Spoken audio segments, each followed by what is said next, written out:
It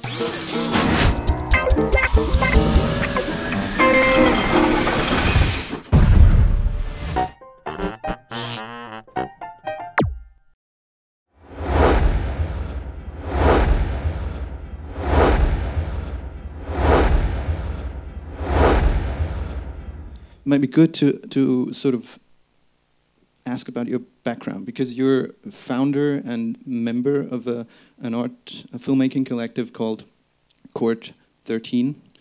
By definition, you call yourself a filmmaking army, and I found on the website of Court 13, I found a very nice sort of self-definition that I would want to read out briefly. Court 13 is a collective of madcap artists and animators of junk that seek to tell huge stories out of small parts. So my question is, what is Court 13? How did it all come about? How do you live and work together? Sure, yeah, so it it started. The boring thing is, like, you know, it started making a film in a squash court at my university. We, well, I guess there's so we're trying to tell this huge story. It was like we're trying to make Moby Dick with no money, and so we were animating it out of meat and junk and garbage, and we were illegally shooting it in the basement at my college, and then we got busted by the fire department, who said it was the worst fire hazard they'd ever seen in their life because our set was all made of insulation foam, and we were using torches, and it was totally carcinogenic. And so they evicted me from my house, and so I moved into a squash court that was abandoned on the other side of campus, which was Court 13, and so that became my address. And then basically it referred to all the people that were coming in there. It was, you know, it was a senior film, so I was supposed to shoot it for 2 weeks, but I just kind of kidnapped the camera and held it for about 4.5 months, and it just became this 24-hour thing where people were showing up, and some of them would be working on the film, but other people would just be painting their own paintings in the corner or making something completely different. But it just became a place where all these people who wanted to make art in this very kind of wild and scrappy way knew where to go, and they knew that I would be sleeping there, or I would always be there, and there'd always be, you know, a bottle of whiskey somewhere. And so that was kind of it was just kind of a lifestyle. And then that kind of, then we started to sort of define it when we all kind of reconvened in New Orleans to make this short film that preceded this one called Glory at Sea. And you know, it's become, it's not like a production company. It's more like, you know, I think about it like we're like the Ninja Turtles, or like, you know, the Wu-Tang Clan. It's like some sort of definition of, you know, it's a bunch of artists that all do different things. We're not all filmmakers, you know, but we kind of come together around the films, and it's a code of sorts. You know, it's a sort of, you know, it's a way that we go about things where the way that we do everything is very immersive. So if you want to make a scene about a boat on the water, you don't figure out how to fake that. You figure out how to build the boat, and you figure out how to sail it, and you do it, you know. And so that becomes kind of that's kind of the guiding principle, is building everything very organically and very, you know, and trying to experience the story that you're trying to tell in the making of the piece. And you still sort of all live and work together ever since, or? Yeah, I mean, it's very loose. It scatters and it comes back together. You know, it's sort of centered in New Orleans, and there's probably a core group of about, you know, 10 of us or so that live there full time. But then the crew on Beasts, you know, ballooned up to 93 people at one point, which was not the plan. It just, everybody starts calling their brothers and sisters, and their brothers and sisters start calling their friends, and you end up with 90 crazy people in South Louisiana. So it, you know, it's always shrinking and expanding, and, you know, every once in a while someone's like, I can't do this anymore. I need to go get a job. So it's not like a club. It's just sort of it's something that happens around these films. Sounds like a film made by a flash mob or something. But it is at moments. I'm probably making it sound a little more like a nonstop party than it is, because it is, you know, you're still making a film. It's a work-based experience, but it is it is sort of filmmaking by brute force as opposed to, and like mass brute force, as opposed to a kind of careful, you know, sculpting of it's not an exact science, you know, it's more about an energy and a momentum that gets created when you have 93 people who don't know what they're doing trying to make a movie. That's sort of what it's like. And why do you call it an army? Is that a secret meaning behind that, or is it just... No, I mean, I think we're just trying to find a word that means a whole lot of people, you know, I mean, I don't know. I'm not sure army is the right word. We certainly aren't like a military ideology, but it's certainly it's a gang of sorts. It's like it's a mass of people, and it's very kind of, you know, it's like the cause. You know, it's like this idea, you know, that you go into making a film for a very good reason, and then you're devoted, sort of blindly devoted to that cause, you know. So there's something kind of,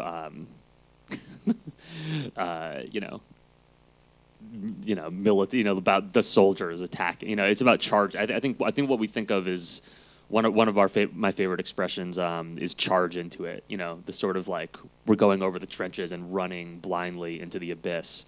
That resonates to me, which sort of makes me think about, you know, an army coming over the trenches or something. So, you know, but I don't know. We certainly aren't an army, actually. So you actually live what every Hollywood star and every interview always tells me, that film is a collective art and so on. But still, to go back to the sort of to the nucleus now, to specifically for Beasts of the Southern Wild, how on earth did you come up with the idea behind it all? How did it all start?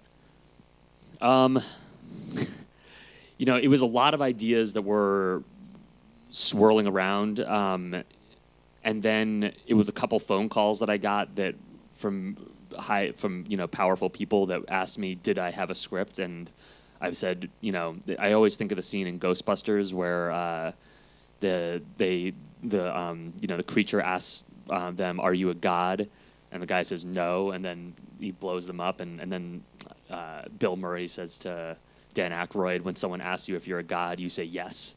And so a couple people called me and said, do you have a script? And I was like, yes, I have a script, which I didn't. And they called you based on their short film? On my short film. And it was both the people who financed the film and the Sundance Labs who kind of supported the film being made. And but what I had was I was really working on two films at the same time. One was a short film adaptation of my friend's play, which was about a little girl and her father and him getting sick, and that sickness kind of turning into the end of the world. The way that when you're that young, your perception of the world is so connected to your parents, and when something stable starts to fall apart, that kind of spills out. So I was working on that, and then I was also working on a feature film about sort of the bathtub, this idea of a place full of holdouts that was very much inspired by where I was living in Louisiana and a lot of my friends down there. And under the pressure of that sort of, I have to write something right now,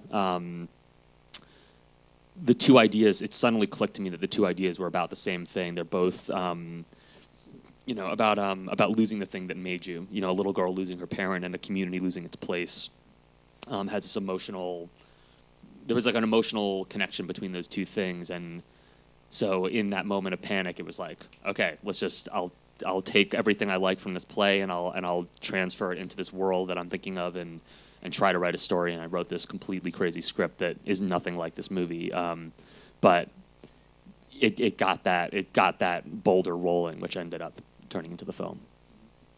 So you basically wrote a screenplay fusing the two ideas, the play by your friend Lucy Alibar, that's her name, right? Yeah. And your own idea for a feature film. And then we got into the labs, and then she came on as the co-writer of the screenplay, and then we sort of threw that document into a fireplace and started again. But you know, so but started with that connection and sort of those building blocks in place. Did you always have a very clear-cut artistic vision of what the final film was going to be like, or did you sort of assemble this while you were going along? No, I mean Well, I think we got to a clear idea eventually, you know, but it was a long process and it evolved massively. And that was kind of by design. Like I think the idea that was clear was how we were gonna approach making this film, which was, you know, this very intensely collaborative idea that, you know, artists would own their sets, you know, and own their props, that actors would own their characters, that the place where we shot would speak for itself, and that we were going to find a way to kind of take this fable that we started with and then run it through people and places and a reality that would then become the script. So I mean, if you were to look at that initial script that I wrote, it was a straight up comedy. It was, you know, there were like cows being catapulted through people's houses by gangs of lunatic children. I mean, things that have nothing to do with this film. And then the process was sort of finding the place and then saying, okay, what's actually, you know, finding this very inspiring place in South Louisiana and saying, you know, as much as I love the cow catapult, there are no cow catapults here, so we have to cut that, you know, and sort of disciplining the script and the ideas to people and places, and letting that reality infuse itself into this fantastical story that was written. And so that evolution was kind of part of the writing process. And by the time we got up to production, you know, we had a script that reflected that, you know. So so I would say it got clear, but the process was, you know, it wasn't like, I always think about it, you know, you have like a gigantic ball of clay and then you are looking for, you know, that the story's in there somewhere because you feel that it's in there somewhere, but it's a sculpting process and a whittling process, and eventually you see it inside of there, but it's not like something that you build perfectly the first time you go at it. Speaking of cows, are you a fan of Monty Python, or where does that come from? Yeah, definitely. Now that I think about it, right, yeah. That's probably where that came brackets. from, yeah. No, but I love Monty Python. One thing I wondered, well, yeah, that's what critics do while watching the movie. They think about how on earth was he able to finance that? This is this kind of movie that I wonder about questions like that. You already talked about the Sundance Lab and stuff, but are you saying that you sort of got your early screenplay financed for a movie that didn't look at all? Yeah, I didn't show the financiers that screenplay. They definitely didn't read that. No. But how do you get money for this kind of project? Well, I mean, it's a credit to the people who finance this film. They're the bravest, you know, and they're very much. We just kind of found a perfect partnership. You know, these guys, they saw my short film. They were the other people who called me and said, "What are you doing next? Do you have a script?" And you say yes, you know. You know, what we told them, and the fact that they went. I mean, also you got to understand, like, we have no experience at all. Like, I had never been to Los Angeles. I had never pitched anything. I didn't know anything about how this worked, and so I think they were probably sort of like, what, you know. What are these guys? Because they called us and I think we said, we really can't explain it to you on the phone, you know, but you should come to New Orleans and we'll be able to explain it if you come down here. And they must have just thought we were crazy, but they probably wanted to come to New Orleans anyway. So they flew down.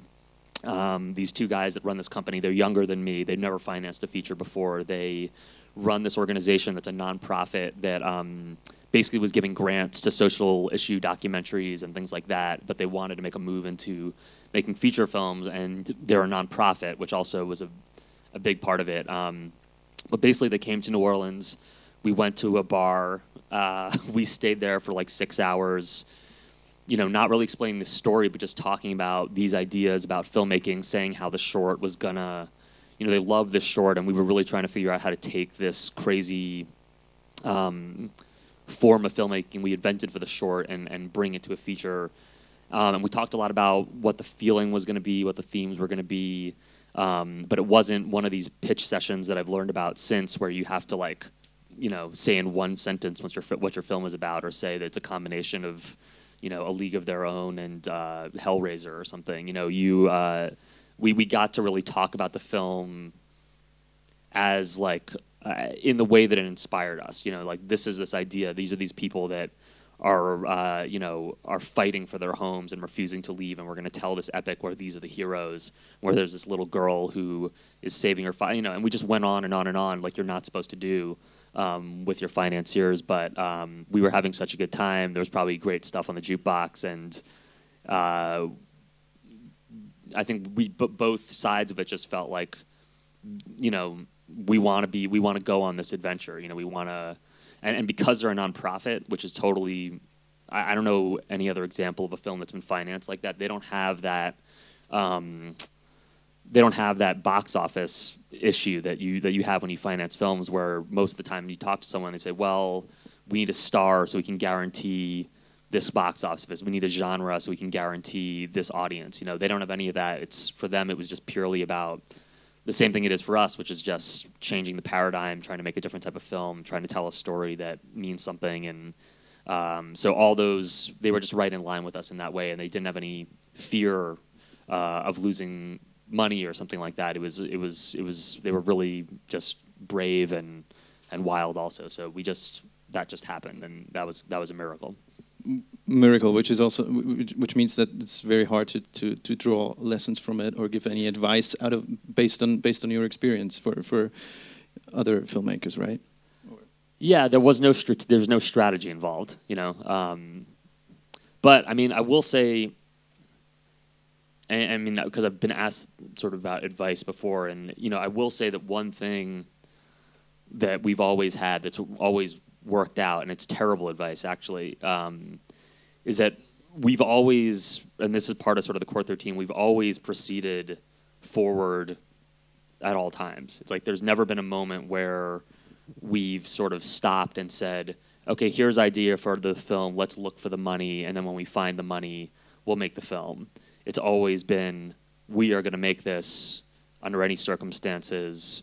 If we have to sell everything we own and take out debts, which is what we did on the short, you know, we're not going to stop working and wait for financing to come along. We're just going to make this film, and that momentum, I think, served us very well, because I think that, you know, I mean, I think you can really get into a position as a filmmaker where you feel like you have no power, you know, but you can always make your film. There's always, you know, the first film I made, it was this huge story. I was making it at college. There was no way to actually shoot it, so I learned how to animate, and I animated it.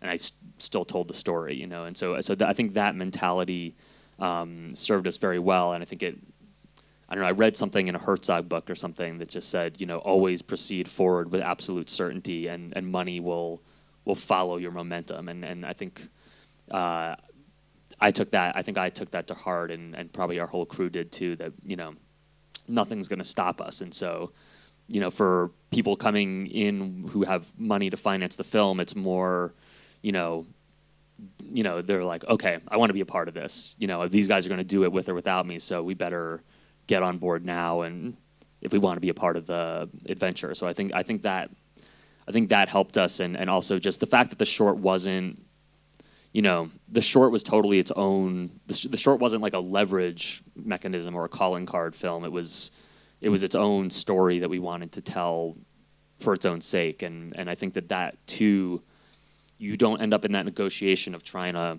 be like, okay, here was my springboard to this feature. It's just sort of like we were just making movies, and we were going to do it no matter what. And I think that helped us finance the film. Can you talk a little bit about the help you got from the Sundance Lab?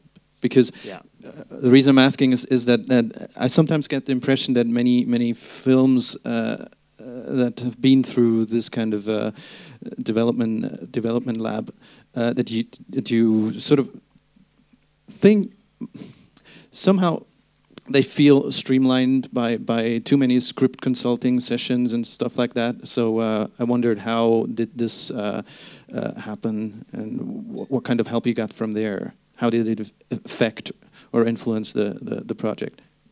Yeah, I think for us, I mean, I know what you're talking about with the labs. Like they do have, you know, if they get used wrong, they have a they have the ability to kind of homogenize the films that come out of there. But for us, we were so inexperienced, and the script was so bad and so raw when it got there, that no one knew what to make of it. And so we really, it was incredibly helpful for us because, organizing that massive ideas was not something that I really knew how to do, and I didn't have any experience.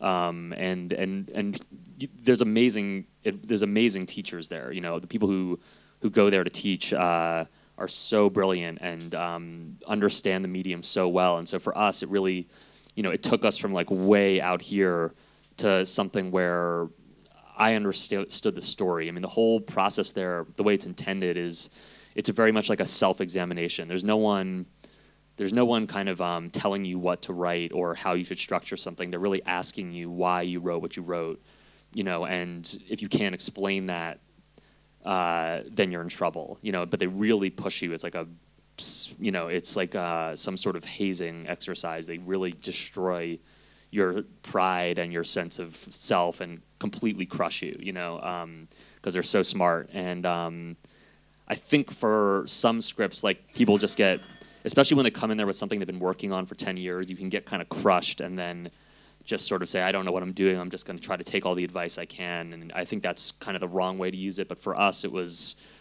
we're pretty stubborn, and we had a pretty clear idea of what kind of film we wanted to make, and it just was a way that helped us organize, just be a better storyteller and really discipline ourselves as to what was going to be in the film, that it was going to be about something, and I think I discovered what the film was about through this sort of psychoanalysis process you go through when you go to the lab, where, someone's asking you, why is this cow flying through the air?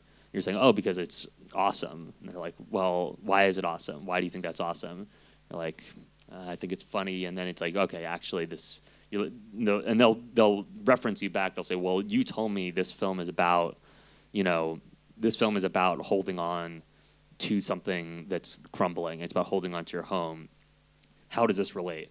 And you can't figure it out. And then you discipline yourself to cut that stuff, and you start to find ideas that emerge from, you find ideas that emerge from the story and from the heart of the film, as opposed to trying to organize a bunch of cool pictures that you've thought of to fit them into a film. It's sort of reversed the way that I was thinking of the film, and in a way that really helped it. So they give you a lot of leeway what you want to do, but you need to know very clearly why you want to do it. Yeah, exactly. And who you are, which is the really hard thing. That's the really, the why you want to do it is like, oh, because the story is about this. And then they get into, why do you want to tell this story? Especially for my story, which is so far away from my life, it took a lot of thinking to actually figure out where this comes from inside of myself, and that the choices had heart as well as just logic, and so they go there too. And yeah, it's tough, but it's really, really good discipline for making art. Now, let's talk about the next stage in production. And I think I remember from our interview in Cannes that once you got into casting the movie, the whole project took a whole different shape once again. Can you talk a little bit about that? Yeah, I mean, and that goes to the sort of the process of, really allowing the actors to take over their characters. The whole time, and we're writing the script all through casting. So, I mean, that was another great thing that our financiers allowed us to do, is that there was endless revisions right up until we shot the film. And so what that allowed us to do is, as I was writing the film, we were auditioning children for the Hush Puppies role the whole time, and that was like 9 months. And so originally I had a character that was 11 years old written, but just going to these auditions, I saw that the 11-year-old kids weren't thinking in the way that the character thought. And I realized that the age had to come down. And so we started looking at younger and younger kids, and still until we realized, this character isn't 11, she's 6. And then you start rewriting the film based on a 6-year-old's experience as opposed to 11-year-old's experience. And then at the point where we actually find the characters, we go through a whole process of doing, before they ever see a script or anything like that, we do a few weeks of interviews where we just get to know each other, everything we've ever done, everything we, just talking about the ideas in the film and how we think about them, and then all that information gets then written into the script, and then that's the script that they see first. So hopefully that script kind of relates to them in a way that the original one didn't. And then there's another whole process of rewriting those scenes in collaboration with the actors, saying, how would you say this? What would you do in this situation? And trying to guide it so that it doesn't, so that it remains the story and it stays, my movie and then Lucy's movie, but allowing the logic and experience of the people in the film to really take over the characters and hopefully, make a more, I always, I love that in the film, the Hush Puppy and Wink are so different from their characters they play. They couldn't be more different people, but there's something in the spirit of both characters that's very true to the people that wasn't necessarily what we wrote initially. And I think that connection that you feel, that the person you're watching on screen is a real person, it really gives you, it just creates something that I think is pretty hard to replace. And we actually tried to cast professional actors in the film and couldn't do it just because we couldn't get that same kind of intangible connection to work with professional actors. And so, not that, so it was never like a dogmatic thing that everybody had to be non-professional, but the type of process we were using to create the characters, it's not that the actors were so much better, it's that the characters weren't as rich, because the actors wanted to know, the actors are asking me about the character. They're constantly saying, okay, what's this character's backstory like? What are his parents like? What are his experiences? And either because I'm not good enough, or it's just not the way that I think, I had a lot of trouble doing that. And then when we found these people, I got to ask them those questions, and they got to give me that information. And so they almost taught me who the characters were and how to direct them. And that was something that I really needed to create good characters, I think. And so, and then all that happens in pre-production, and then that script that comes out of that gets shot, essentially. But that one important thing is that improvisation doesn't happen during the shoot. The shoot is utter madness, so there's no kind of sitting around and discussing, having quiet conversations over donuts. It's all, but it's giving yourself enough time in that pre-production phase to really let the script evolve into something that feels accurate, not just to you, but to the actors and to the crew and all that kind of stuff. Now, let me give you another quote from your profile from the Court 13 website. It says that we make films about communities as a community. This phrase "about communities." Can you talk a little bit about how this relates specifically to Beasts of the Southern Wild? Yeah, the film is literally about this kind of renegade community that lives off the grid, and this is sort of one of the things that I discovered in the labs of why I keep on writing stories about these communities of people that live, off the grid and that take on these impossible challenges, is that it's very much a reflection of how we make the films. And part of the idea going into the work is that the people who we choose to work on the films, the people who come down, it's really like a family that gets created through making the films. It's not people who are hired, oh, this person's worked on these 5 films, great, let's hire them to be a production designer. That production designer is my sister, and it's like, she's got to learn how to do this. And so you create this, you hopefully just create a team that can accomplish something that's way bigger than any individual or disconnected individuals. And it's through, this momentum of this giant force that you get past your limitations, that you would have if you were on your own. So, and then the stories in the films, I think, are very much inspired by that as well. It's something that I believe in, that, by people holding on to each other, you can survive things that you shouldn't be able to survive, and you can do things that you shouldn't be able to do. And so I think the stories reflect that kind of experience that we've had making the shorts, and then, making this one as well.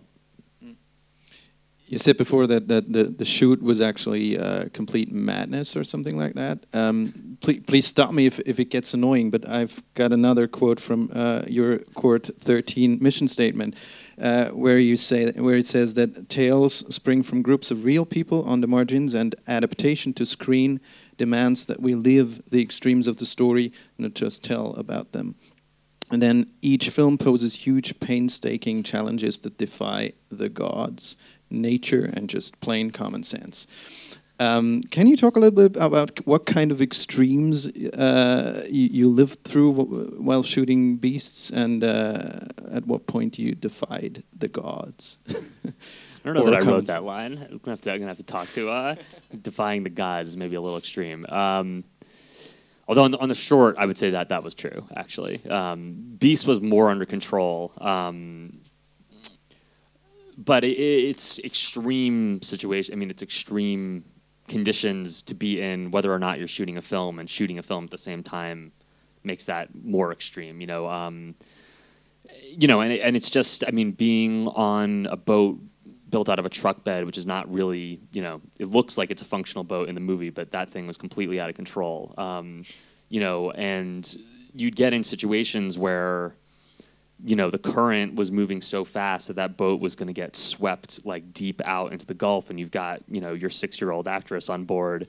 And it's 110-degree heat, and you're not in a place where people live. You're in when you get past the bottom of Louisiana, I can't begin to describe how viscerally you feel the end of human civilization and the beginning of insect civilization. You're totally swarmed by plagues. I mean, I think that maybe when we're talking about the gods, it's the feeling of each day you wake up and there's a completely different insect you've never seen before that bites you and sucks your blood in a completely new way. And then you get in those situations, and the current starts moving too fast, the wind starts blowing too hard, you can't shoot, and you have guys on our team would come up with these things where they would take these giant spears and shove them down into the dive down, shove them into the mud below the boats, and create these underwater rigs with ropes. And so there's like guys holding their breath underwater, pulling. It looks like the boat's just drifting down the canal or something, but it's like 7 dudes holding their breath underwater, yanking this thing, trying to get it to happen. And those conditions are the conditions that the characters are in, is the point. It's the point is that you feel in the shot somehow that the experience that you're watching the characters go through, and you feel the sweat, and you feel the bug bites, and you feel kind of just how much muscle it requires to get that shot, even if you're not thinking. Hopefully, you're not thinking about that, but you're just feeling that, in the texture, and it's just an important. For me, it's fun. It's fun. I would never bitch about that. Like those are the things that you remember. Those are the days that form. People do that and then they marry each other. You know what I mean? Like we have people meet each other in the career and then they get married because they've been through some sort of harrowing experience. And so you remember those things and they're great. And then, they also, it's also I think a lot about. Film to me is like very young, and I think a lot of times, people don't think about the way that you attack the instrument in a way. It's like, what kind of paintbrush do you use? What kind of instrument do you play? How hard are you hitting the strings on the guitar? It's like the actual method with which you're striking your tool, and you want the way you strike the tool to reflect the story. You want it all to feel coherent. And so I feel like a lot of times you see films that are about something incredibly grueling, but there's nothing grueling about the way that they're shot, and so you feel a disconnect between the aesthetics and the content. And so we're trying to get as close to unifying those things as we can without dying, basically. Was insurance an issue at all on the set, or? Yeah, no, we were. You were insured. We were very, very far away from the insurance office, though, I would say. I mean, we're way off the grid. You know, I mean, no one goes to this part of the world who doesn't live there and know it. And I mean, that's part of the fun too. It's just getting way out there and getting, getting to go to a place that you would never get to go to. And that also kind of insulates you from, but it's not, no one's ever gotten hurt. I mean, somebody stepped on a nail once, but it's, I'm probably making it sound more, we're trying to create the feeling of recklessness, and we're trying to do things in a way that's as close to what's happening as possible. But we have lifeguards, we have, there's always, it's not just her in the boat, there's somebody protecting her who's hiding in the bottom of the boat, there's pyrotechnics experts, like, we're not actually just setting off bombs, in the middle of groups of children. It's actually very controlled. But the point is to get within the confines of safety. It's to get, closer than not to take the safest possible route to shooting a scene or the most controlled possible route to shooting a scene. It's to create a scene that has its own, that is out of control. Like it has a chaos to it that you have to chase, within the confines of nobody getting hurt. You were talking about instruments before. Can you talk a little bit about the music? Because I think you told me in Cannes that deep in your heart, you're probably what you're most is a musician or something like that. Is that correct? Yeah. And you also wrote and played part of the music in the film, or you rewrote the whole score, or? Well, I co-wrote it. I wrote a lot. I basically write the sort of hooks and the themes and the chords. And some of them, I come in with, as I'm editing, a lot of times what I do in the edit room is I have a keyboard plugged into, a MIDI keyboard plugged into like an orchestra, program. And as the film is being edited, I'm trying to score so that we immediately have music to put into the scene, like as we're cutting the film. And so by the end of that, when we get close to picture lock, I have, 30 different themes or musical ideas, and then I take that into, my friend's basement where we orchestrate and turn that into a real film score. But yeah, no, I sort of, when I was in high school, I was in a band, and sort of songwriting was my favorite thing to do, and it does kind of come more naturally to me as far as, when I'm making a film, like I can't, I feel like there are some, you watch like a Coen Brothers movie and you get the sense that those guys can literally see that entire shot to shot. They can see the whole thing before they do it. And that's sort of how I feel with music, is I can really sit in a dark room and just see it. To make a film for me is much more this process I'm talking about, where I need all this help and I need all these collaborators, and it's about how I can sort of build a story from pieces that exist in the world, whereas music I can kind of just synthesize on my own. So I guess that's what I meant, is that, and I think the films kind of work as, structurally, I probably think more about music when I think about structure than I do about, Robert McKee or something. I'm thinking much more about how musical pieces build, and how, like, I think about, as I write the film, and it's like, okay, people talk about a storyline, but I think about it as a theme, and then how does that theme, it's got to be in the same chord structure as this theme, but it's got to be at a different rhythm, and and sort of I think a lot in those terms. So I think the films emerge from kind of a musical place. Now, before we open up the discussion, I'd like to give you 3 names of people that you've mentioned as influences in previous interviews, and if it's okay with you, I just drop the names and you say what you want to say, or maybe it's just bullshit, or you want to pass, or whatever. First of all, Terrence Malick. Obvious. Really course, tired of talking about Terrence Malick,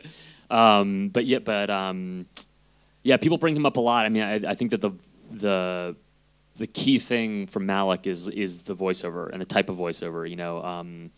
Hush Puppy. As we were conceiving this character, she doesn't have any friends who aren't animals. Her dad doesn't talk to her. She doesn't have a way, and she's the whole movie. So what I love about the Malick voiceover is it really allows you to sort of step inside the head of the character, not just in a way that it relates to the story. It's not, you know, and to me, I love his voiceovers because they kind of reflect the way that I experience things. You know, I may be just sitting in a chair holding a microphone, but I might be thinking about something cosmic, you know, and that that ability to sort of understand the way that she's interpreting the world was really important. And so having that type of voiceover that can step in and track what's going on in her head at moments where you really need to know her, not what's happening or what she's feeling, but her interpretation of the universe at any given moment. I think certainly comes from his voiceover tradition. So that's probably the thing that most inspired by as it relates to this film. You know. Then John Cassavetes. Yeah, he's my favorite. He's the one that I watch and I feel like I just need to quit making films and hang my head for the rest of my life because. Yeah, and it's about his performances, you know, and we really looked at, like, our method with the actors is very much based on the way that he drew out those performances, the way that those performances were workshopped, the method of kind of taking improvisation, the type of improvisation he describes, like emotional improvisation, where it's not about making up the words, you know. I mean that was an interesting thing too, because I mean, one of the things with non-professionals is that they're not trained to learn scripts and memorize massive blocks of text. So it was never about improvising that. It was about learning the scenes really well and using emotional improvisation, not telling them what they're going to feel in a situation, but just sort of developing the way the characters listen into each other, the way they react to each other, and then altering the circumstances around them so that you keep on getting fresh emotional reactions. So, you know, we would do 3 takes with one set of emotions, and then because you have non-professionals, like, it just starts to wear itself out. They've repeated themselves, so you change those emotional circumstances, and you get a new reaction, you know. And so that type of acting was something that we really aspired towards, to sort of take those types of characters that feel 1,000 times more real than any character in any film that's ever existed, but then place them inside of a more narrative world, you know, a more narrative context. And finally, Emir Kusturica. Yeah, and to me, he's the one that's come the closest to doing that, I guess. And so I think overall, probably he's the biggest influence on the film. You know, on this one, yeah. on this film, yeah. Just because his characters have this naturalism, this reality to them, but they're not just. It's not just like a movie. You know, what you think of as a realism film, just a bunch of events or totally objective naturalism. Like, he sort of does a realism that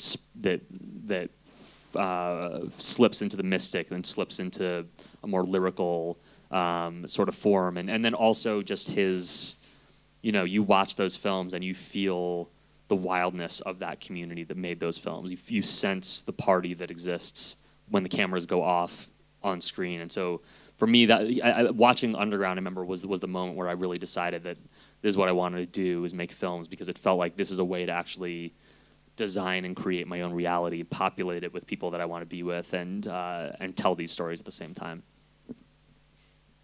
Well, thank you. Now, I'm sure you have lots and lots of more questions. There's an interview. There's a microphone back there, so put your hand up if you want to. I have a question concerning your community. After you had this great success with the movie, did that change something in the community, or is it like you don't see it so often, so it doesn't, you don't get the reaction, really, your personal reactions from then, or?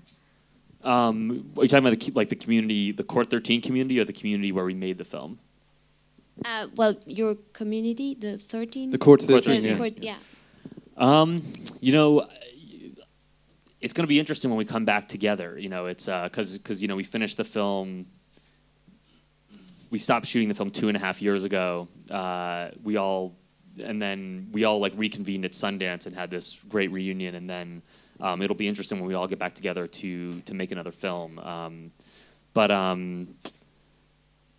You know, it's gonna be interesting. You know, I mean, like I said, you know, the community was sort of based on and fed from just being completely off the grid, and obviously that's not really the case anymore.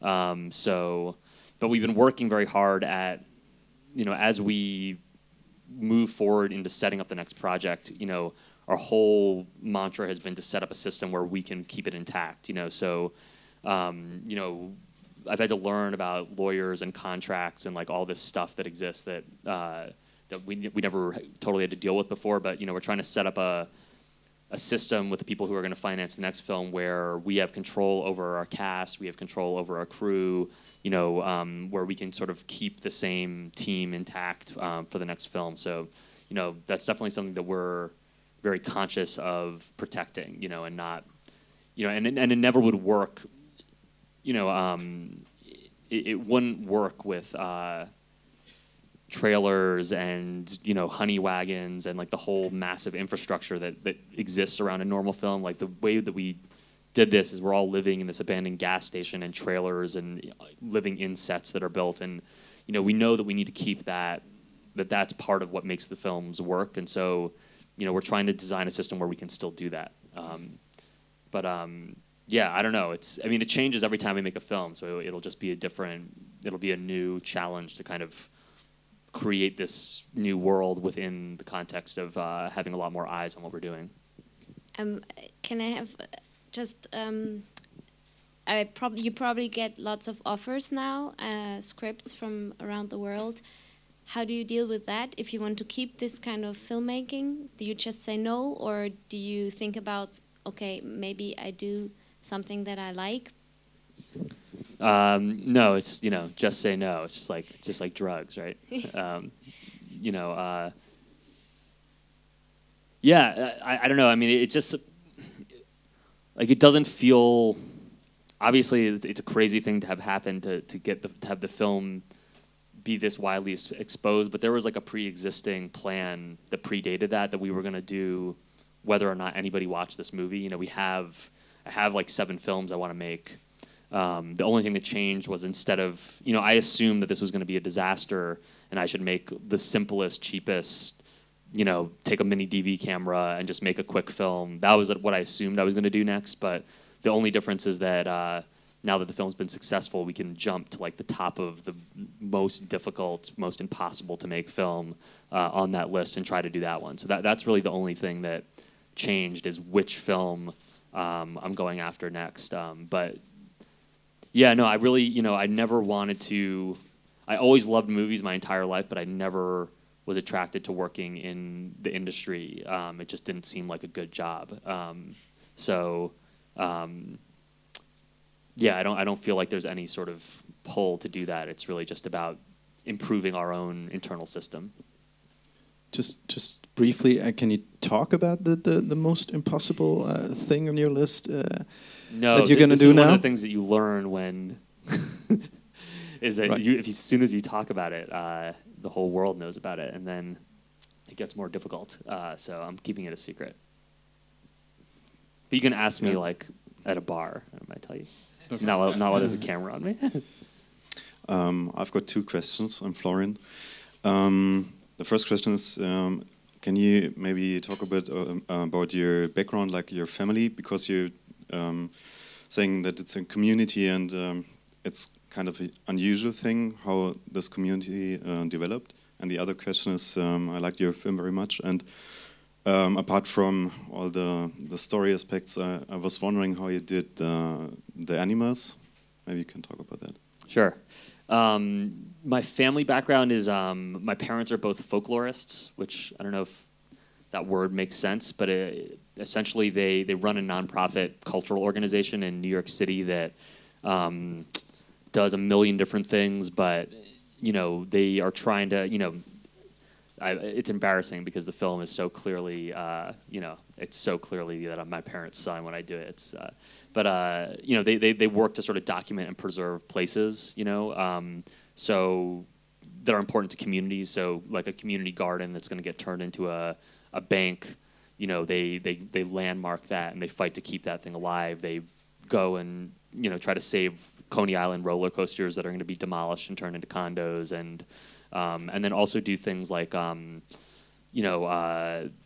they've like done projects on freak shows, and sideshow barkers, and sort of documenting and celebrating those types of people.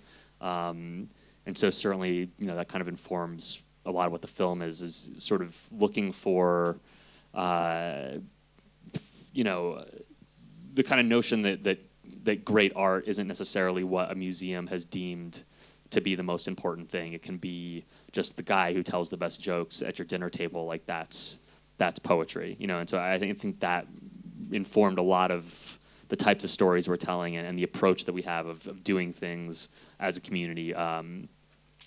Probably comes from like going to birthday parties at the Coney Island Freak Show and, you know, that kind of thing when I was a kid. The aurochs. So yeah, the aurochs are the way that we approach that, and this is sort of a good example of how we go into things. You know, a lot of times it's more important to me the way that something gets made than it is what it is or what it looks like or the story. You know, so I went to one of the other directors in the collective is this guy Ray Tintori who's a director of his own right, and I basically told him, you know, we have these creatures. You know, in the original script, you know, Hush Puppy was jumping on top of them, and somebody got eaten by one, and it was like, you know, there was a lot more that happened in that side of the thing. But I said, you know, I don't want to use any digital technology to create this. You know, I want these effects need to be organic, and I want them to have a heartbeat. Like I want to shoot real animals.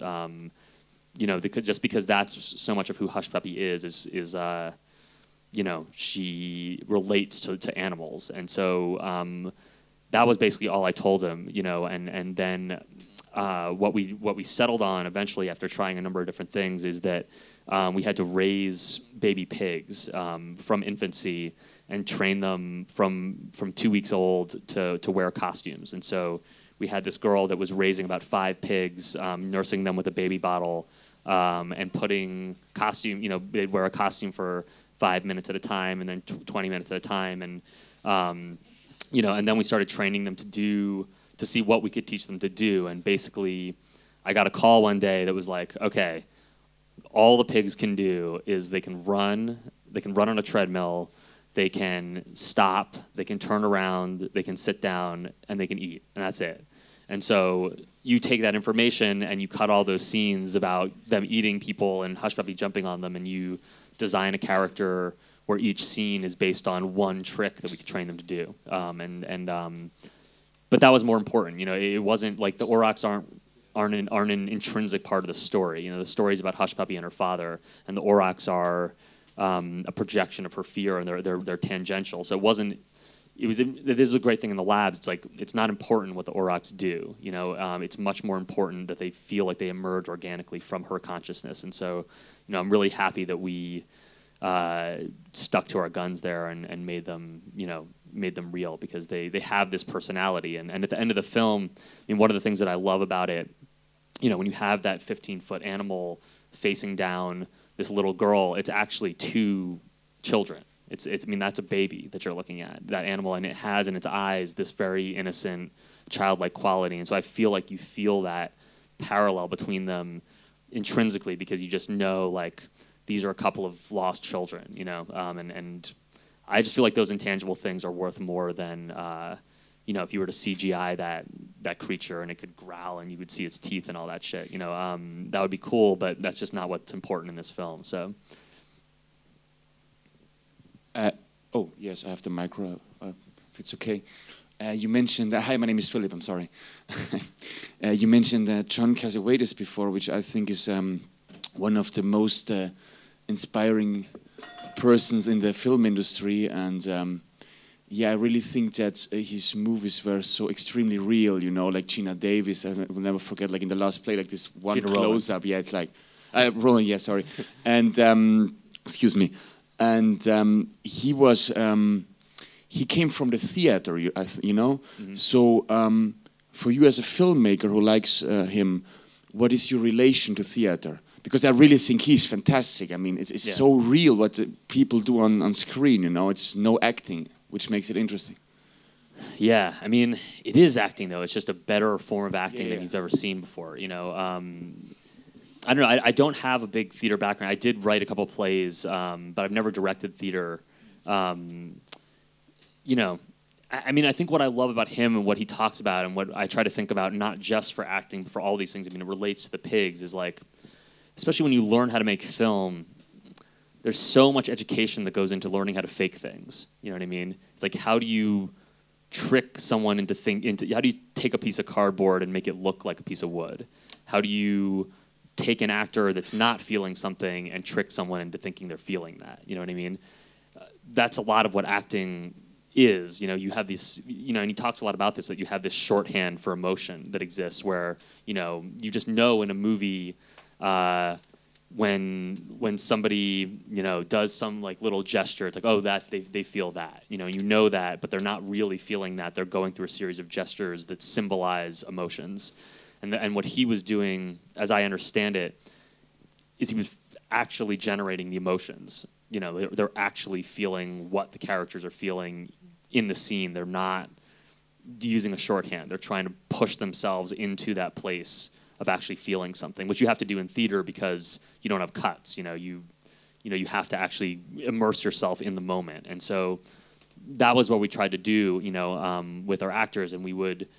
You know, I mean, he I'm sure was a much more articulate person than I was, and but you know, if we had an energetic scene, we would all, you know, we would get the camera ready, we would get the shot ready, and then we would all just like pound on the table until we would work ourselves up into a frenzy, and then I would scream action, and everybody would forget their lines because they were freaking out so much, but you would get yourself into the actual state, you know, that the characters were in. And so, you know, that thing that he did, I is something that we tried to transfer to this film. Thank you. Yep.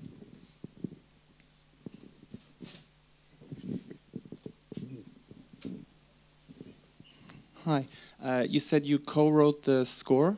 I'd love to hear a little bit more about that. At what stage of the filmmaking process you were thinking of the music, whether you used temp music during editing. I'd just love to hear a little bit more about that. Sure. Yeah, I wrote some songs for the film before I shot it, and none of them were used because I was completely off the mark on what the music should be. The score really got written during the edit. Like I was saying, you know, I would write music while the editor was editing, and I would go home at night and work on themes and stuff like that. And you know, where we really unlocked the score is in the original thing I was writing. I was writing themes that scored the movie objectively. So I was writing themes, a tension theme for a tense scene and a sad theme for a sad scene, and you know, it's kind of scoring the way that you would score, you know, a big adventure movie or something like that, which is what I wanted the score to feel like. But it took us a little while to figure out that the score needed to be this subjective thing that basically, you know, it needed to be like a broadcast station from Hush Puppy's head of what she's feeling at any given moment, and the way that she's reflecting on her story. You know, that's how you were going to understand, because the events aren't like the events of the movie are not an adventure or series of events. There's no Sheriff of Nottingham to kill, or you know, golden, you know, chalice to discover in any mountain or anything like that. There's not a plot in that way. The adventure comes from the way that she understands her own life as a kid, you know. And so, you know, scenes like when she's running with the fireworks, you know, if you just were to watch that, you'd think, oh my God, this girl's gonna blow up, this is horrible, this is a scary scene. But because she thinks it's so heroic that she's doing that, you score that with a heroic theme. And that was when the film really started to work. We did use a lot of temp music, and a lot of things were, you know, yeah, we used a lot of temp music, but I would try to be constantly replacing those things with, you know, with my own stuff. But certainly there's a few parts of the movie that I actually missed the temp music because it was so good, and we were never able to like quite capture how it was. But you know, but yeah, I know. I mean, the music is such an important piece of information in the film. It's really not like a normal movie where you can sort of use music as shading and sort of back up stuff. It really takes a lead role in the information that you're getting out of any given moment. So we really needed it to get the film to work on any level, and so I would score it as we went along, basically.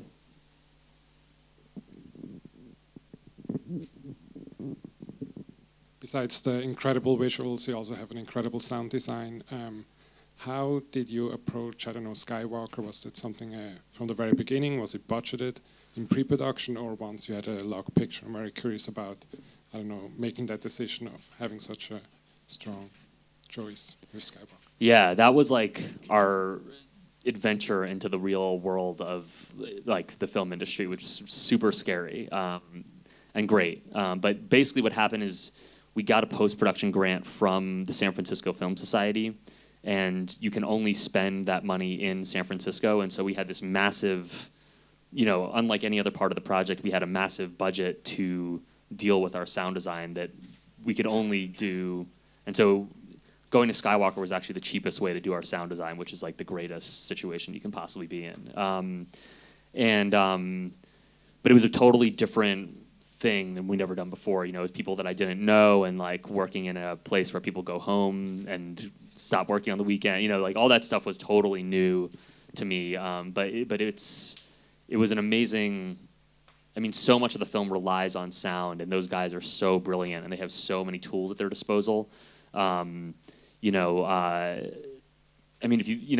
many things in the movie. I mean, this was like a real issue always. It was like you have a film about a hurricane, and you don't have the ability to show a hurricane on any level. So all we have is like some shots with like a little bit of rain and like some drippy ceilings, and it's all dark. But you have to believe that this is an apocalyptic hurricane, and that only was possible because we had this amazing sound team that works on.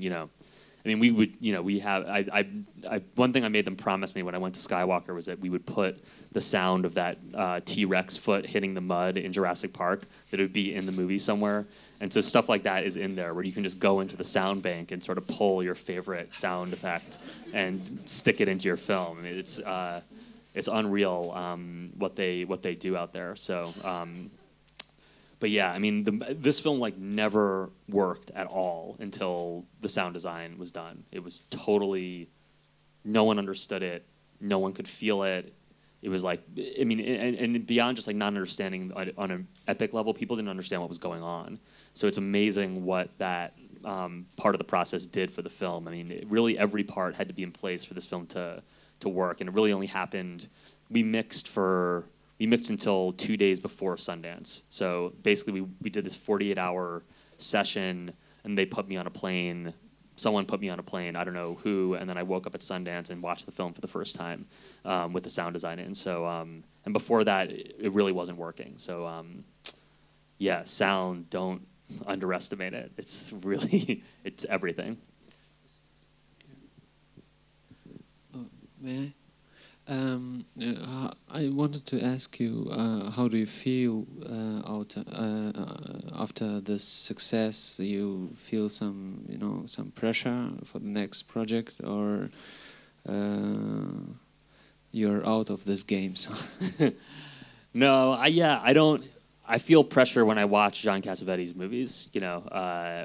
Those make me feel intimidated, but not by beasts. Like I mean, I don't know. I guess I always just feel like there's so much.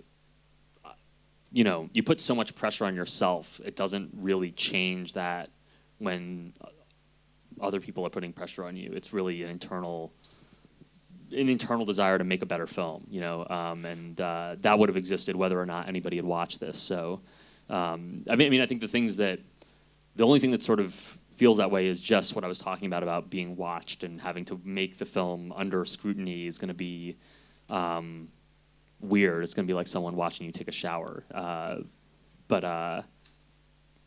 It's just like the next challenge that we have to go through. And we talked about a little bit about that today, but there is some, it's maybe also pressure or danger or something like that. To do this, same subjects. So you are from New Orleans, and you made a short film about New Orleans, yes? And this is a feature film about New Orleans. And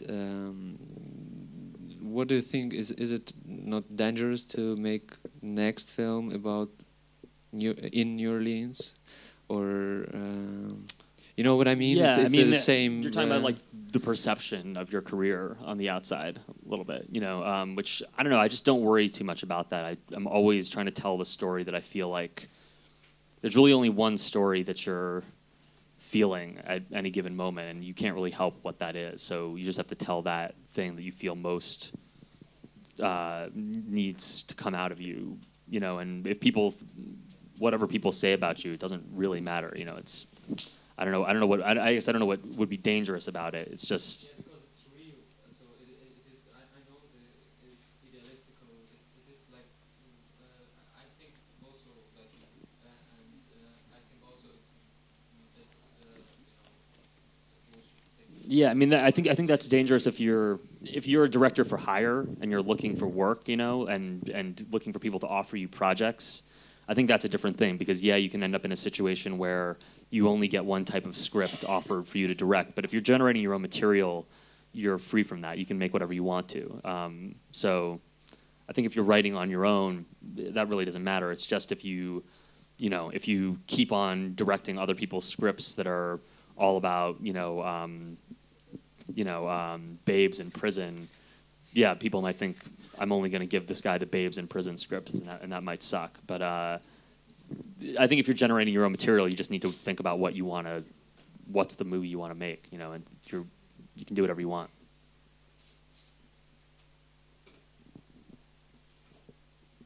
I meant with the danger also another thing. The financial side, because I have the feeling that it could be a step that the people say, I don't give you money for the next New Orleans film. You know what I mean? It's for me also. I want nothing to do with that, but right.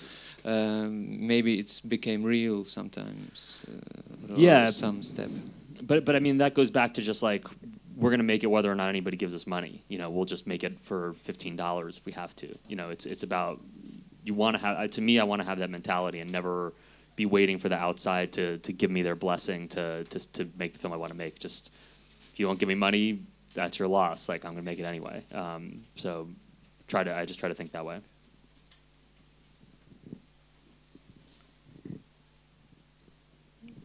Any more questions? Back there? Yeah. Yeah, I wanted to tell you congratulations on the way you make films and your film, which are both beautiful and very pure, you know. And I wish you all the best of luck for the future. Thanks. And I'm glad to hear that you won't be crushed by Hollywood. And I just have a very down-to-earth question altogether. You know, what's the budget of your movie? It was 1.5 million. Wow. And it was an interesting, you know, because you get asked a lot about like how did you raise the money? You know, for us it was this process of like our team that came on, our financiers, because they're a nonprofit, it was impossible for them to co-produce with anyone because you can't mix a for-profit and a nonprofit model together. And so the decision that we had to make when we went into business with them was these guys are going to finance the entire film front to back, and whatever their limitation is an inflexible limitation, you know. And so we have this story that, you know, you could easily take these series of events and make a $60 million movie out of it. It's a question of taking that story and figuring out how to fit it inside of that budget. So it was never a challenge to raise that money. The challenge was trying to figure out how to rewrite the story to fit it inside of a smaller pair of pants than it ever should have worn. But you know, we think that if we had made the film, we've tried to do this now that we're, you know, to actually estimate what this would have cost if we had done it in the normal way, and we think it would have been about a $13 million film. You know, that was the challenge, was just squeezing that down and finding ways to tell the story that worked around things that were going to explode the budget. And you know, it's stuff like, you know, you can't be rigid when you're in that scenario. I mean, we got to a point in the script. We were sitting with the budget, and I was with my producers, and I wanted to shoot the film. I wanted to shoot the movie on film on 16. I thought it was really important, and we couldn't close the budget gap and we couldn't make the film. And they said, well, you know, here's what's costing us money. You know, and I looked at all that stuff and I saw that there were a vast majority of the film was at night, and it was costing us an enormous amount of money to rent lights and shoot at night all the time. And so I was like, okay, I'm going to go through and I'm going to write out every single night scene, every exterior night scene. I'm going to cut and find a way to write it during the day, and that's going to get that budget down to where I can shoot on film. So it's things like that that I think are really important to know that it's not important whether or not a scene happens during the day or at night. You know, what's important is the content of that scene, and that shooting on film was going to do more for the movie than having those night scenes, and making those kind of choices is what kind of allowed us to make this thing feel so much bigger than what we had.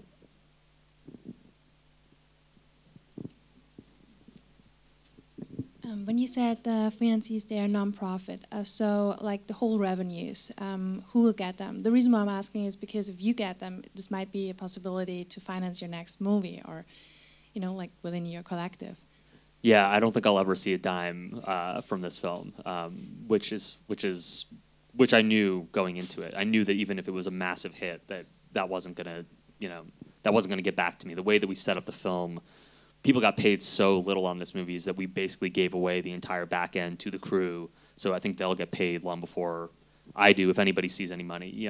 But the way that it works for Cinereach is basically, you know, they can make money, but they can't profit. You know, so they get their money back and they get some percentage over it, but then they cycle any money over that. They cycle back into other projects that they finance. So it's actually a really beautiful thing where other people's movies will get financed from the profits of this film, which I love. And for us, you know, we'll never see any money from this movie, but because of how well it's doing, you know, we are gonna probably have a much more, you know, have a much bigger budget to make the next film, and we're gonna be able to, you know, eat and drink while we're making it, which, you know, I mean, I'm exaggerating, but you know, we'll sort of see. We're going to get to make our next movie. That's the payoff. Is that we're going to get to make our next movie. We're going to get to bring our own crew along. We're going to get to have it be as crazy as this film. Like that's all the stuff that we consider to be valuable, and that's sort of what we'll get out of it, rather than, you know, fancy cars and nice houses. So, yeah. Back there. One little question. I want to hear something more about your pre-production. How long did you have time for pre-production? Because I'm asking because of your production design and all the tests with this great things, which I saw only the trailer, but because you spoke about the realness in the acting, but the production design, everything around have to be real also, look to be real also, and that's a huge you know, target to the goal to get through, and because of the small budget, I can imagine it took much of time. Well, we didn't have a lot of time with the full crew, but a lot of the people who are the key people on this were working long before there was any money flowing in, long before there was any official pre-production. We were down there living in this abandoned gas station with no electricity, already starting to work, you know. So a lot of work got done outside of the parameters of what you'd consider the shoot itself, but you know, I think we had official pre-production for about 2.5 months, which is still pretty long for a film like this. And you know, the way things were built was very immersive. I mean, my sister. I mean, the reason why my sister is like the main artist on the film, and so she was working as long as I was working, you know, which was way before anybody else got there. And the way that she would build things is, you know, Wink's house that you see, well, if you haven't seen it yet, but, you know, Wink lives in this tree house built out of junk in the movie.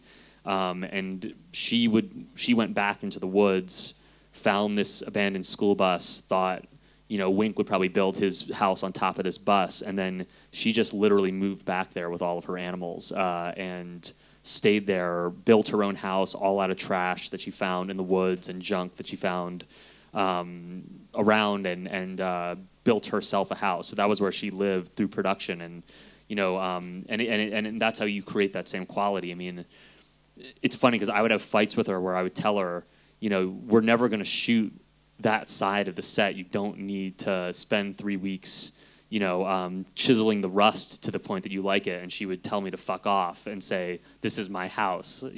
I can't have half a house. I'm going to have a whole house. And she's convinced. I mean, she was right, because it's amazing.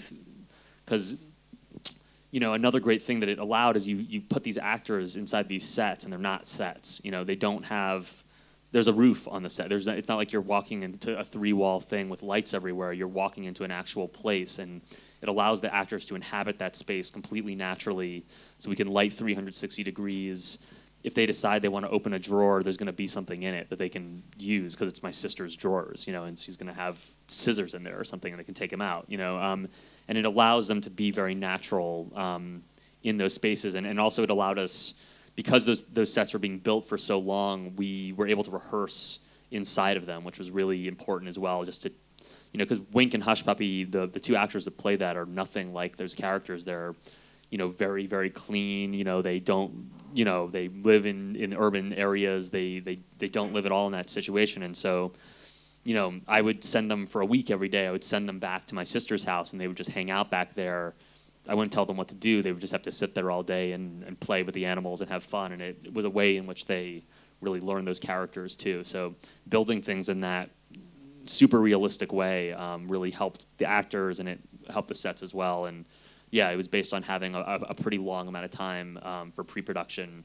I, of course, when I do this again, I want twice as much, though. It was really crazy because I really feel like pre-production is, that's where you get a chance to think and really sort of sculpt, and then production is just a race. So, yeah. The same question for your work with your DOP. Did you how you developed everything? With storyboarded everything, or you thought about it after your rehearsings with your characters, or on the set? How flexible you were? The DP was very different situation. We actually had a lot of trouble because we had certain positions that we were trying to hire professionals in because we were afraid, and that was one of them. But we actually could not find a professional DP that was willing to shoot this film because the plan was so insane and the resources were so little that we had 3 different people drop out who we offered the job to, and then we ended up giving the job to one of my good friends who I've known for years, who was going to be the miniature photographer on the film, and he convinced me to let him take a shot at shooting the entire film. So that process was very rushed, and it came down to much more, improvisation on set, and really having principles about how he was gonna. I almost directed the DP like he was an actor. It was much more about you are a documentarian in this world, and you don't know what's going to happen in the scene, and you only have these 2 lenses. I wouldn't let him use. I gave him a 50 and a 25, and we weren't allowed to use anything else. And he had to react to what was going on, or pretend to react to it. So it was about deciding the camera height, which was going to be almost always at her level. Deciding that we weren't going to shoot a lot of wide shots because, when you're a kid, you're focused into a more small world, and shooting on these long lenses that give you only a very thin focus to work with, and walking the world, being handheld the way that she is, and then just never knowing what's going to happen. So we were very disciplined about it, even though we were blowing things up at times. You have your pyrotechnics team. You can only blow something up once because it's built of real stuff. You can't replace it. We were still always disciplined about the fact that the cameraman did not know that explosion was going to happen before it did. So, he would just be there, and then we'd cue the explosion, and he would miss it, and he would get there a second late. But that was the theory behind his his character in the movie was that he was struggling to capture the world, and so it came down to those principles more than it came down to kind of we did storyboard the film, but we threw it out because the storyboards just became, when you're shooting with water and children and boats, like you just can't possibly get what you have imagined in your head. You have to throw that shit out. So it came down to being disciplined about a series of principles more than like an exact science of what the shots were going to be. Sorry, but it's a bit difficult to understand if you if you work like not like that, but only for the understanding. How the DOP managed the lighting and the focus if he didn't know what will happen in the scene? No. So he had to pretend not to know. It was a performance. You know what I mean? Like he was an actor. So we would, of course, focus mark everything, plan out the shots before the actors got there. Everything was very, very choreographed, and all that timing was worked out. But it was about a performance. It's like you have to. It's like when you're an actor, you have to listen. You can't say your line until the person says their line, and you have to react to it naturally. So it was about him performing as if he didn't know what was going to happen next, while at the same time planning it to a point of precision as well. I think we have to stop here because we were already 15 minutes late or so. But thank you very much. That was very much. Yeah, thank you, Benh Zeitlin.